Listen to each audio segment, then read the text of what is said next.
furlongs out, new preview show. We're going to preview the racing for Monday at Newcastle. 10 races, Mark, joined on the line. Mark Jason Fanning. How are you, Mark? Good, yourself, Darren? Well, looking forward to get back to racing. You have 3 selections for us. Yeah, of course, we're all chomping at the bit to get back racing, and it couldn't have come sooner. Of course, we start tomorrow at Newcastle, 10 race car getting underway at 1 o'clock. I have 3 races I'm going to preview. The first race I'm going to preview is actually the first race. It's a 0-60 handicap, over a mile. There's plenty of money on support here for the favourite here. The ex-Roger Charlton trained Stone Mason. Now, this horse's form isn't spectacular, but stepping back in class for a new trainer who is a master getting these ones ready for the all-weather with Michael Appleby. Of course, he's been gelded since, and the power of money we've seen over the last couple of days since this race has been priced up. He was around 3-1. He's into 6-4 in places. He looks ready to rock here now in the first race, and hopefully he can get us off to a winning start. Draw put you off there at all, or drawn 11? I know that the draw is the only downside, of course, but of course he could overcome it. Very winnable race, like I said, it's not a high class race. And no, it's not, and he's very unexposed. He's only had 4 starts. He was with the high class trainer that is Roger Charlton. Since leaving Roger, he's been gelded. Of course, Michael Appleby, he's a shrewd eye for picking up one of these at the sales. He picked up for 12 grand there and at Goffs. And look, I was looking down through the race. He doesn't have a whole pile to beat. There's a horse there that Ben Curtis rides for Roger Fell. He's around 7 or 8-1 at the minute. I think he could run into a little bit of a place. But all signs are positive for Stone Mason. The support, like money talks in these races, not the 65 handicap there. I think he's the one. I think all you have to trust in is money in these sort of races.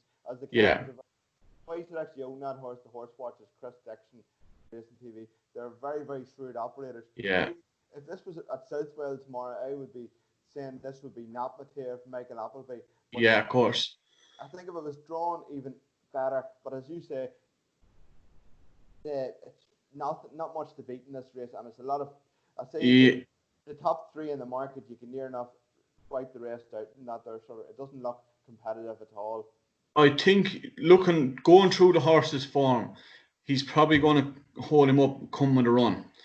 So maybe the draw might actually work to his advantage. Sometimes you can work a draw to your advantage. Look, of course, then you have to pray and hope you don't meet traffic. But looking down through this form, he kind of makes his best headway when he's held up. Like, as I said, he's unexposed, gelded, the money's down.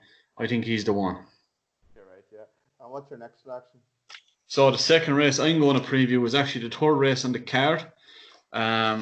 It's the first division of the novice, 6 furlong. I'm going to go with the Carbuck trained Little Red Sox. I was very impressed with this little filly's debut back at the start of March in Wolverhampton, I think it was.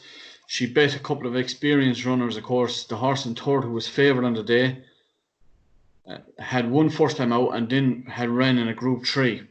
So the way she done it, I really liked her. She's by acclamation, of course, who's a very genuine sire, and if she showed that she's got that quality. She raced prominent and kicked on.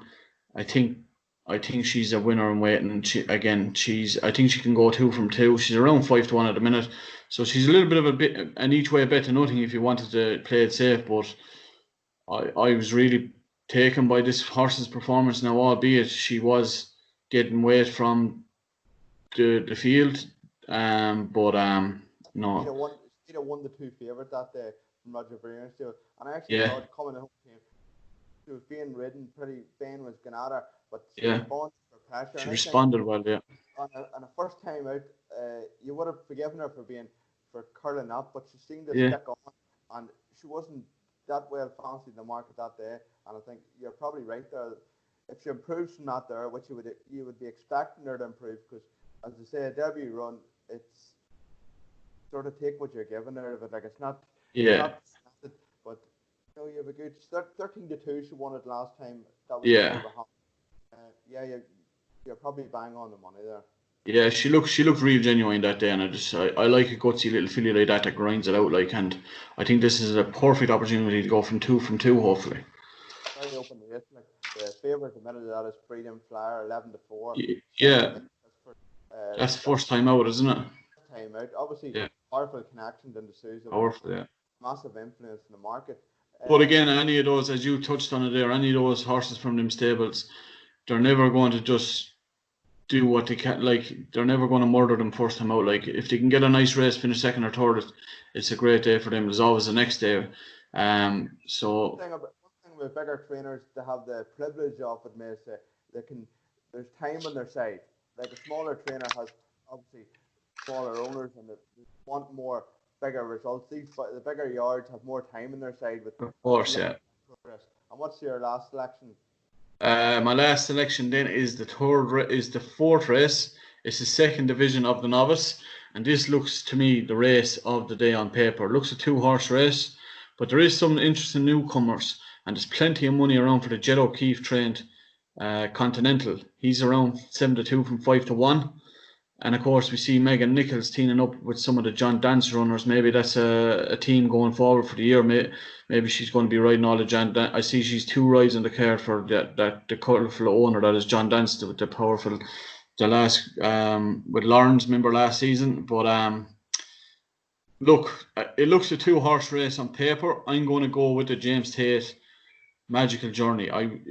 Her win first time out was gutsy on debut. She came from behind over 5 furlongs around Beverly. It's hard to do. I was watching the replays earlier on, and she just showed that when she hit the rail, even turning in 3 furlongs out or 2 furlongs out, the commentator said he actually know the run said it had a lot to do, but she won well actually going away to the line. Her second start was in a listed race in Newmarket. Now I watched back this race today, and she was very unlucky. She only got beat, I think, 3 parts of a length, but she missed a kick. She ran a bit green. She ran a lot greener than she did on her second day, but once she knuckled down, she ran on it was a big field, and of course there's a lot of fancy fillies. The fillies listed race over 6. Um, she even a furlong out of that, you think maybe she'd be fifth or sixth. She came to join she didn't come to join the winner. She came up behind the winner, and she kind of lugged in a bit again. And then when she got out again, PJ McDonald, he pushed her out hands and heels and only was beaten 3 parts of a length second. I think the 6 furlongs stepping back from Lister Company, I think she's only got the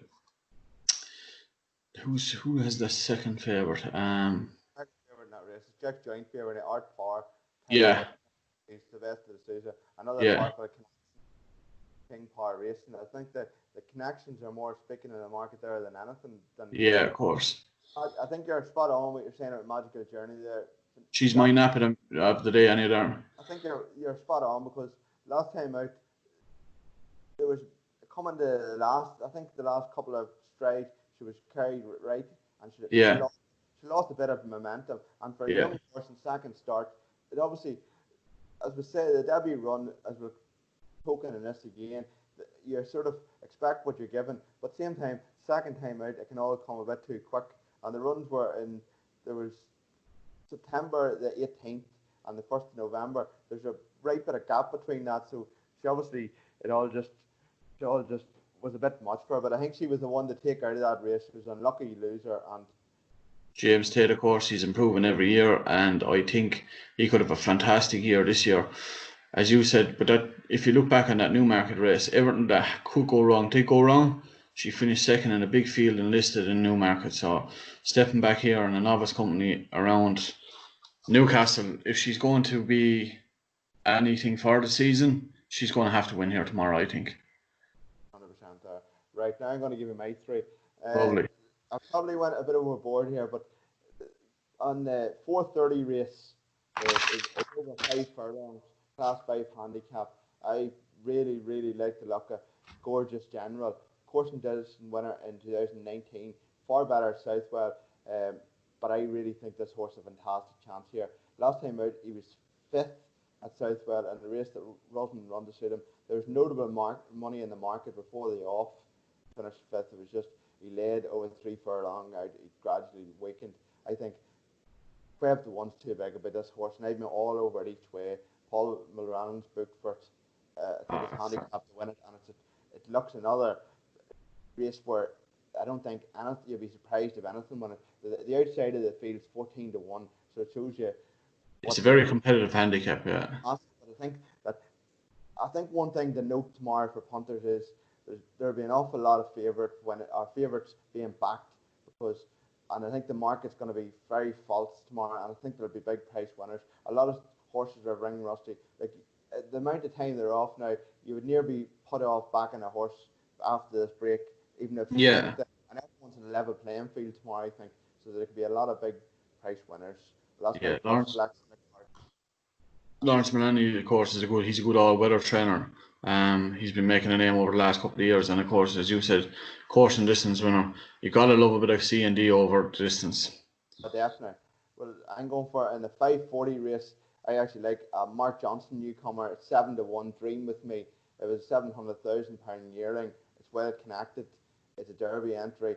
Obviously, it's not drawn very well for Mark Johnson's horses. Always go forward. It's drawn 10.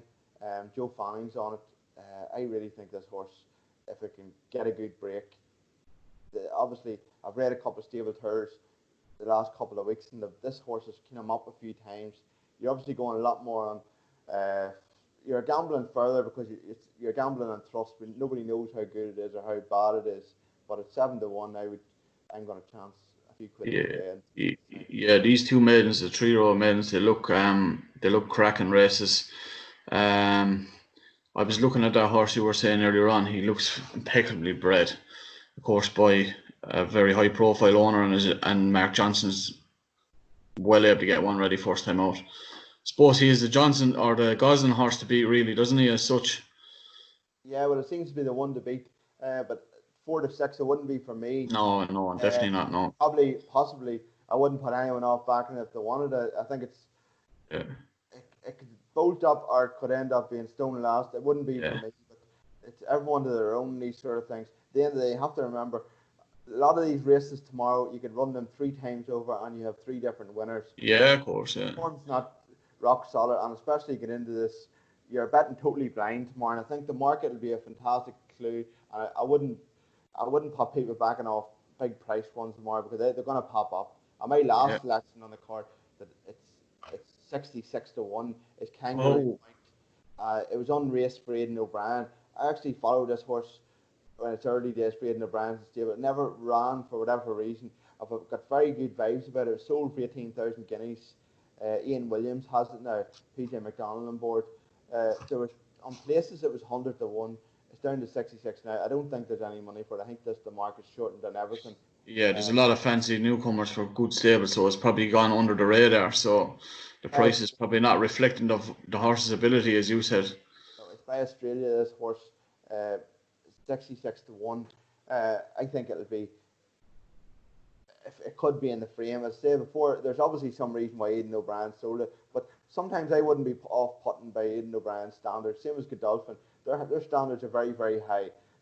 Like Aidan O'Brien wouldn't have an entry in this maiden stakes at Newcastle. So I'm saying that the fact that I wouldn't let that put me off for what wasn't for Aidan O'Brien might still be for another trainer. Yeah, 1 or 2 often slip through the radar, as we've seen last year with Dennis Hogan getting the Godolphin sprinter there. I remember that he went to the Group 1 and. There you go. And Skeptical is another one. Bought for £2,800 and off Godolphin. Never went out of their pre-training yard. I thought nothing of it and it's doing fantastic. So Kangaroo Point is, I wouldn't say an outright. It's a silly price to me, but I don't think it's that silly. I wouldn't be surprised if it made the frame. Obviously, 66 you'd have to go each way, but it's drawn in stall 4, and I could be made a fool here, but I think it will go very, very well. There's often been shocks in them races, and the horses don't know what price they are. But as you touched on that race, I know I said 3, but there's a horse there. I see Oisin Murphy's come up to ride it for John Quinn. He's actually drawn beside your fella in stall 3. Of course, he's named after the Nick Luck show on Racing TV, Luck on Sunday. He's owned by Phoenix Thoroughbreds. He cost $2 million. This horse did. He's around 9 to 2. 4-1. If he goes 5-1, I might have a squeaky each way betting him. Just John Quinn is well able to get one ready. Yeah, that's great. As a full sister, Alex Springs, uh, Yeah, unknown quantity again, but I reckon for that sort of price tag being bought for, that yeah, an instant impact wouldn't be a shock. Like yeah, it's such massive money. We've seen horses costing £1,000 coming on the window races. You've seen horse cost £2 million losing big races. I think, but John Quinn, for that sort of price figure in the horse's head, you'd want to be there or thereabouts in this race. And yeah. as you say, He's one nine of the Shrudies. Yeah, John Quinn is a very, very good trainer, I think. 9-2, the breeding of it, everything's fantastic. Galileo, Yeah, I think the money, it'd be interesting to see where it goes. And I would actually say tomorrow, the favourite at the minute is Roger Berrien horse, Bavarian Steel. I could actually see Luck on Sunday going off favourite.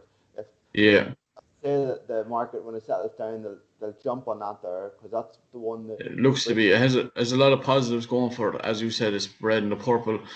Oisin coming up the ride at John Quinn, of course, he was in good enough form back in the last year. And of course, he's very shrewd at getting a one ready first time out. Obviously, needed time because it's only running as a 3-year-old. But no, look, we'll have a little match bet. We'll be upsides. Bit of luck. Hopefully one or two of us finishes past in front, Just got past the post. the first race you like, that Stone Mason. There's one that I was Yeah, actually looking at there when I was scrolling through, and it's 20-1. It's my boy Lewis. It's dropped down the weight, something serious. Last year it was so regressive, but it has good form in the book altogether. And Callum Rodriguez's book, I think at 20-1 that could be an each way shout tomorrow in that race. As you say, your one is Stone Mason is the probably, would you say, the class angle of the race from what well, is given? yeah, he's lightly raced. He's gelded. Probably New trainer. open to more improvement than anyone Yeah. the rest. Look, I actually when I was actually going through this race, I was actually trying to oppose the favourite. I was trying to get one each way, maybe or something like you're after pulling one out of the bag there. I was siding with the Roger Fell trained Ben Curtis ridden Al Ozzy. Um, I think he could run into a place, but all the positives, and I was looking back through this horse's form. He's actually coming back. He's never raced over a mile. It was always a mile two, a mile one once. But the fact he's always kind of travelled into his races, but he hasn't finished them out. He's always raced from behind. Newcastle is stiff. That's the only thing. But as you said, these boys that own it are very shrewd. Michael Appleby's very shrewd to get one ready, especially he's very good to get one after taking it from the stable. So More for of his me, more of his plans would go the right way than they would yeah, go the wrong way. He's yeah, very good. And last I'm going to touch on here, the 245 race. I know you're all over the magical journey, but one that interests the 16-1 for me is your own mate Ben Curtis is riding it, Electric Mistress. It's a half sister of two winners. Carl Burke has made has put a couple of feelers out in the lockdown for this horse. It's drawn a stall eighth. I wouldn't be mad about it. Dandy man horse, I think at 16-1 that could go. Well, and I'd be hard to see it winning against the two joint favourites, but I think yeah. it wouldn't be a shock to see it in the frame. Electric Mistress. No, I wouldn't be shocked to see it in the first three, of course. Um, Carol is very good to get one ready first time out. Of course, she's getting weight from the two experienced runners. Look, you'd be try in a race like this. You're probably more than likely with it trying to get one each way and try and get in the frame, so you wouldn't be putting your effort back in that each way at 16s. Yeah, there's a lot more. I think the more I really can't stress. I really think that it won't be just as Yeah, straightforward. Think about the favourites coming in left, right, and centre. It might well happen, but I would be more the the old school method of putting, go for the colours and go for the names more, because the form's out the window. The form means nothing at the minute. Obviously, class it always shines through, but in a meeting like this tomorrow, we can hardly say it's full of class. So I'm saying I wouldn't be put off backing any big price horses tomorrow, or even no, if you're not in that sort of frame of mind, going betting without the favourite and going for bigger prices, because I think there's a lot more. yeah. There's a lot of value to get, and the bookies were off for a long time too. And there's only so much value that the virtual betting can put in, so They might be rusty. they'll be looking to squeeze every Yeah, value out of anything. A 4 to of 6 course. shot could have been a 2-1. Do you know? Yeah, of course. As you said, a couple of things just to take into account for tomorrow. Of course, you touched on it there. Your course and distance very important. Your all-weather trainer is very important. So there's a few little pointers that can give you all the positives in that, and then hopefully we can get a few winners out of the day. I would just say so. I said use your own. You can listen to people and you can read every tip and you can read every blog. But at the end of the day, I think at the minute everyone's in the same boat. Nobody knows nothing. Do you know what I mean? No. I think you're better just turn around and saying like, if horses forget about the odds, as someone said, the horse doesn't know what odds it is. And I think that for a couple of weeks until the form settles down, I would actually say until the bookies reopen the shops again, the form will probably be settled down by that stage. So just watch what you're betting because there's obviously comes with health warnings tomorrow as such. Yeah. Put on the sun cream. Don't get burnt. We'll leave it there. Thank you very much for your time. Cheers, Darren, and hopefully we